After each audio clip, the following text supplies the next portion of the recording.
खजुराहो बुंदेलखंड के इस खूबसूरत स्थान पर आकर के हमारी सरकार के गठन के बाद जैसा हमारी सबकी प्रायोरिटी है, बुंदेलखंड में केन बेतवा नदी जोड़ों के माध्यम से यशस्वी प्रधानमंत्री के द्वारा ये अद्वितीय सौगात नदी जोड़ो अभियान के माध्यम से मिली थी,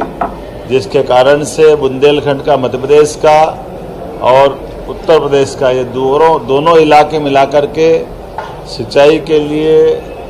उद्योग के लिए, पीने के पानी के लिए बुंदेलखंड की सारी चीज़ों में से केवल एक ही काम की कमी थी, पानी की। और हमारी सरकार ने नदी जोड़ो अभियान के माध्यम से देश भर में नंबर 1 का स्थान बनाया। जब हम राजस्थान, उत्तर प्रदेश, महाराष्ट्र सभी के साथ नदी जोड़ो अभियान में सबसे आगे निकले और यशस्वी प्रधानमंत्री ने नदी जोड़ो अभियान के लिए 90% की ग्रांट दे करके हमारे पूरे क्षेत्र के लिए सभी तरह से, जैसा मैंने पूर्व में उल्लेख किया, पीने के पानी, औद्योगिकरण और सिंचाई के लिए पर्याप्त रूप से जलराशि का प्रयास किया। साथ ही साथ बुंदेलखंड को लेकर के हमने अपने इस स्थान पर टूरिज्म को भी बढ़ावा देने के लिए, आपको उल्लेख होगा कि ये ओबेरॉय ग्रुप के माध्यम से पूरे देश का सर्वश्रेष्ठ एक ऐतिहासिक किले के रूप में जो प्रॉपर्टी थी, आज वो अपना एक विशेष स्थान बनाते हुए हमारे पन्ना रिजर्व टाइगर और साथ ही साथ पर्यटन के बाकी गतिविधि चलाने के लिए ये अद्भुत स्थान बना है। हमने टूरिज्म के साथ साथ माइनिंग सेक्टर में भी, जैसे हीरा को जीआई टैग दिलाया, पन्ना के अंदर मेडिकल कॉलेज, कटनी के अंदर मेडिकल कॉलेज, हमारे अपने छतरपुर में मेडिकल कॉलेज अगले साल तक प्रारंभ हो ही जाएगा। टीकमगढ़ का और सारे क्षेत्र की दृष्टि से एक एक करके हर क्षेत्र में school, college, medical college, hospital,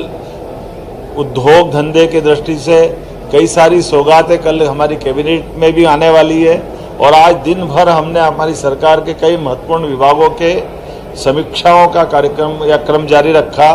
जिसमें बीते 2 वर्ष के काम के समीक्षा करते हुए आने वाले 3 वर्ष के भी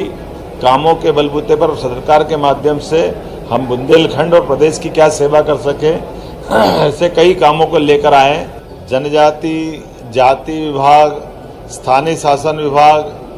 टेक्निकल और एजुकेशन के साथ ऐसे कई प्रकार के अलग अलग विभागों की भी समीक्षा की है और हमारे अपने वरिष्ठ मंत्रियों के साथ उनके विभागों के भी कई दूरदर्शी निर्णय लेने का प्रयास किया है। हम सब उम्मीद करते हैं कि माननीय प्रधानमंत्री के नेतृत्व में जिस प्रकार से देश आगे बढ़ रहा है, मध्य प्रदेश भी नंबर 1 का राज्य बने, इस दिशा में काम कर रहे हैं। और ये जो हमारा प्रयोग हो रहा है कि हम अलग अलग क्षेत्र के विकास की दृष्टि से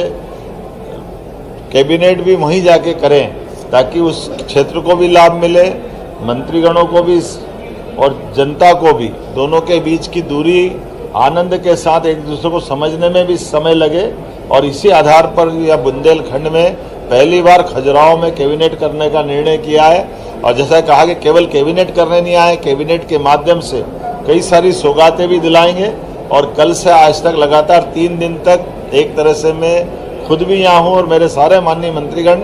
इस पूरी मीटिंग और आयोजन में जुड़ रहे हैं। ये हमारे लिए सौभाग्य की बात है। मैं अपनी ओर से एक बार फिर आप सबका स्वागत करता हूँ और जनता के माध्यम से हमारी सरकार को